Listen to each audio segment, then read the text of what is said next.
It's always been the case of holding our breath every time something new is dropped into Helldivers, because with every cool new item, it seems 5 other things are broken. Some are fixed, while others linger on, leading to the question now being raised if this game is one update away from failure.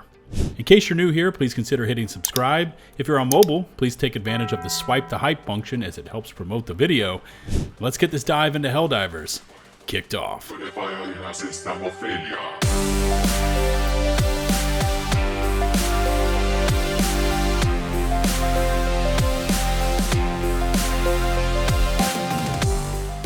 We've all seen enough Helldivers 2 to have experienced some of the issues that are baked into this game. In fact, over time, we've learned to quickly identify them, like enemies getting stuck under the floor, sound drops, or one of my personal favorites, the reload bug. But in this topsy-turvy game called Helldivers, despite all the chaos we get to experience while planetside, it always feels like there's just as much chaos going on behind the scenes, as in internally within the game structure itself. Why does it feel like Helldivers 2 is always one patch away from breaking again? This article comes to us from comicbook.com as they try to explain the relationship between studio and gamer, a topic that I indirectly covered a few days ago in this video. But where comicbook.com changes it up is by diving a bit deeper into how all that instability breeds mistrust. Helldivers 2 feels like a miracle live service that refuses to sit still. One moment, it is a perfectly tuned machine of chaos and coordination, a battlefield symphony where everything clicks and every mistake feels earned. The next, it stumbles, trips over its own systems, and reminds you that even the best live service games are held together by sticky threads you cannot always see. That tension has become part of the experience, a strange undercurrent that hums beneath every update. And yet people keep coming back in droves, every single update. Not out of habit, but because when Helldivers 2 works, it works. It is undeniable that it is one of a kind, as it delivers gameplay moments no other game quite captures. There's nothing like its emergent gameplay where teamwork, panic, and absurdity collide into a wild mixed blend. That is what makes the situation so frustrating. The foundation is strong, but the path forward feels like it is constantly one patch away from veering off course again. You cannot talk about Helldivers 2 and failure in the same sentence, as the game is anything but. Still, its constant bout bugs and instability leaves many asking the same question over and over. There's a lot of points in those last 2 paragraphs I agree with, but this is the pattern with Helldivers 2, right? For instance, Xbox and ODST hit the game, the concurrent player counts balloon up over 500,000 players worldwide across all 3 platforms. It then starts to slowly cool off, but we get into the untested update on 𝗛𝗲𝗹𝗶𝘀𝗄, which again spikes up the player counts once more. We've got new things like caves, bile dragons, rupture strains, freaking hive lords, and of course the Dust Devils Warbond. And the game then just literally implodes from all the crazy bugs and glitches. Hellpod reinforcements landing on the cave roofs, for one. Rupture warriors being unblockable if you were hosting as they breach up from the underground. Bile dragon acid spit pools and fire desyncing wildly, along with strat balls just bouncing from here to next year. I think we all remember back then, but the state of the game was in the crapper, and things really cooled down from that point on, until we eventually get the Cyborg on Cyberstan, which ushers in a whole new set of WTF issues, most of which are centered around War Striders and box engines. But I do want to point out, they are correct, the players flocked back to the game in huge numbers to tackle the new content. It's true, HD2 is far from being a failure. Actually quite the opposite, but instability is woven into the very fabric of this game, especially when you add in the tinkering of the studio devs themselves, constantly making changes to enemies and all facets of our Helldiver armories, ranging from our weapons to armor, vehicles, stratagems, and also making changes to too many hidden values and mechanics to mention here in one video. Now, to be fair, we've all seen the crazy stuff happen in this game, right? Chargers bucking around well after death, body parts just spinning around on the ground with a mind of their own, crazy ragdolls across the entire map, and I think I can confidently say, for the most part, players love these only in Helldivers moments. But on the flip side, say like when a flesh mob gets under the ground and beats the hell out of you at an objective, or When a bug appears right after a patch that prevents you from killing a gunship factory with a hell bomb, unless you angle it at a very specific side of the factory, those tend to lead to players kind of pulling back on their overall dive time. Know what I mean? Anyone who has been playing Helldivers 2 for a while knows the game has settled into an instability rhythm with its update cadence, and it's not a comforting one. A patch arrives with promise, smoothing out rough edges, tuning weapons, tightening systems, and often, in the short term, everything feels aligned. Then something slips. A bug crawls out from the cracks, an interaction behaves strangely, and suddenly the conversation shifts from celebration to confusion. It is a cycle that players have learned to anticipate, almost like watching the tide roll in and out. This pattern has repeated enough times that it no longer feels accidental. It's gotten to the point of it being an expectation, which is not a great look. Each update carries a quiet question behind it. What breaks this time? It is not always catastrophic, and often the game remains playable, but the consistency of these issues builds a kind of unease. Stability begins to feel temporary, like a borrowed state rather than a permanent one. I'm going to jump in here and add to this discussion the speed at which some issues are fixed versus others. Say, for instance, how quickly the Quasar Cannon self-charging bug was fixed and taken out of the game. I mean, was it a week? 2 weeks tops? How about divers warping out of ships at extraction to create those cinematic scenes while watching the extraction shuttle head back up to orbit? Gone within a couple of weeks. Arrowhead has attacked the supply pack reload bug several times and made sure to get that one completely out of the game. With a common thread to all of these issues being they gave Helldiver players an advantage, or we were able to use items in a way the studio did not intend. But on the flip side, we could also ask, how long has the ragdoll bug been in the game? Say, for like when we are hidden behind cover, and how explosives can still ragdoll us. We had the sound cutting out bug that was freezing the game and crashing us back to desktop for what seemed like months.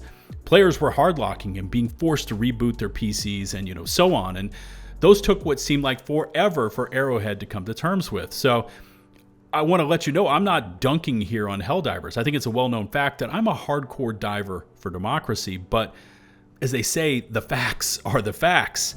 We've had issues with hellpod steering, getting shot through cover, and desync between stemming and surviving for what seems like forever. And since I read your comments, for many of you, I know you say it comes down to priorities. The stuff that helps us is a priority to fix. The stuff that can really harm us, not so much a priority to fix. Which of course leads to rising tensions between consumer and studio, which the article next takes a look at. The trust is not gone, far from it, but it is cautious constantly. Players celebrate improvements while bracing for impact on what those improvements might bring or break, enjoying the present while keeping one eye on what might unravel next. It is a testament to how strong the core experience is that people stay through this cycle, but it also highlights a growing tension that cannot be ignored forever. Eventually, there will come a point where the community will not simply accept this anymore. How long will that take is anyone's guess. I get asked this question a lot, by the way. Buzz, when do you think Helldivers 2 is dead and gone? And with live service games, I've seen a lot of them come and go, but Helldivers is kind of an enigma. They say cats have 9 lives while Arrowhead has 300.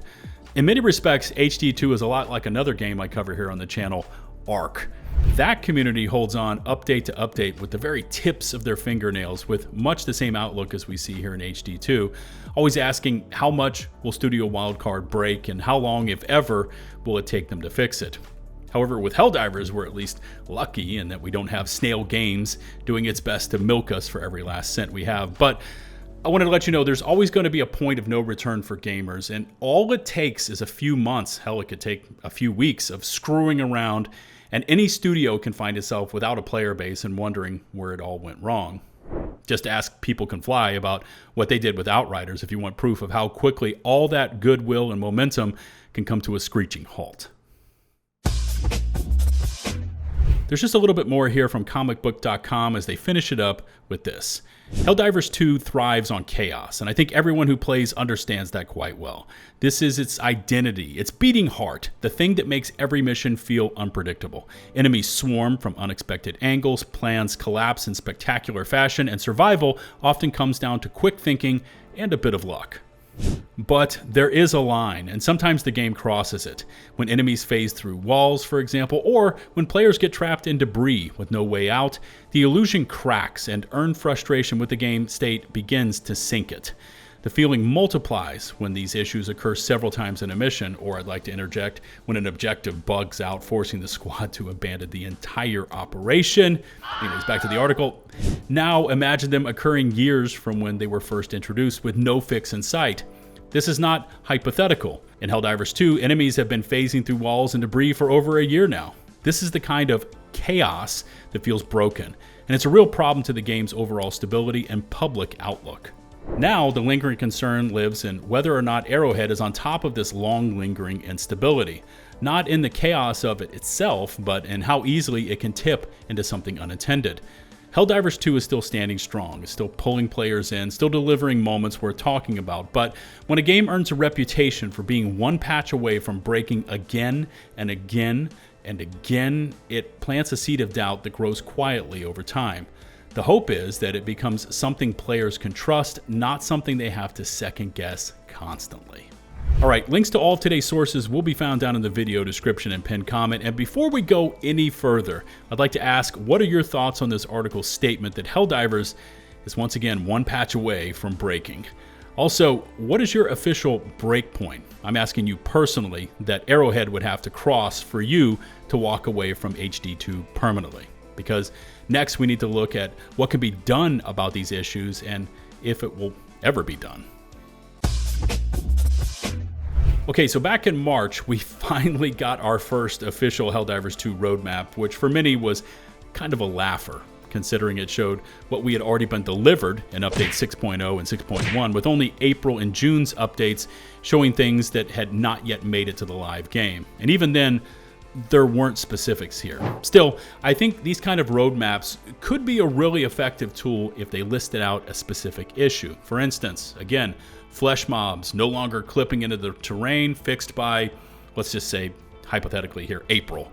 ODST and Killzone Warbond reworks and weapon customization by this date. Warstrider weak point implementation by, you get the picture here. As a whole, studios don't like getting specific with items and delivery dates, or so I'm told, because when they inevitably miss a date, the player base will roast them, guilty as charged. But in this specific case with Helldivers 2 and how things are left to linger and get worse month after month after month, I truly think something like this roadmap, but with very specific items listed on it, would help out with the general player base's feelings of instability. Now, the broader question relates to the studio and if they're going to go back in and systematically fix these long-standing issues with the game.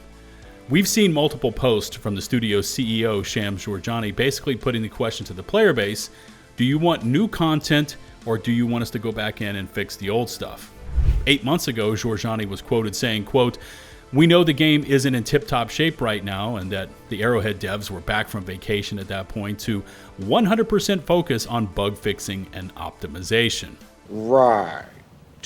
After Into the Untested hit the game, the Helldivers players had to take the unprecedented step of telling Arrowhead to pause on all the new content and instead to divert all their attention to fixing the game, with both 𝗛𝗲𝗃𝗃𝗃 and Michael Erickson responding to the community and delivering a series of democratic conversational devlogs addressing all those issues. But here's the final point I wanted to add in. The players asking for fixes to be prioritized over new content is nothing new. We had a similar incident just 2 months after the game went live back in 2024, and back then it was Johan responding to the cries from the fandom, going so far as to apologize for the sloppy mistakes and saying they, the studio, could do better. However, I think the logical thing most players would want is for both of these to occur simultaneously, right? I mean, hell, why can't we get the flesh mob clipping issue solved and also stay on track for another Warbond and update? Why does it always have to be presented to us, the player base, as an either-or issue from the studio? Why is it we can either make new content or we can fix the old stuff? You guys decide. Why did it take so long for suppressors of the one true flag to be adjusted? And also, why can't the well-known issues be handled with the speed and efficiency that Helldivers buff bugs are taken out of the game? I've got some thoughts on it all, and I'm sure you do too. And for that, I humbly ask you to leave some feedback in the comment section below. Would an item-specific roadmap that Arrowhead would stick to actually be the answer here? What are the major issues you would have them work on first? And also, will they as a studio ever get around to fixing them, or will it just stay full speed ahead with the new content and war bonds while the other things are left untouched? All that and more is on the table for today, so drop a comment and let's see what the community has to say. If you haven't done so already, please hit subscribe and ring the notifications bell to receive my future upload alerts. If you're on mobile, please swipe to hype the video. And before we finish it up, I'd like to extend a heartfelt thank you to all of our hardcore channel members who show up on the daily to support me, the channel, and my content. Until the next one, this is 𝗛𝗲𝗹𝗶𝘀𝗀𝗍, signing off.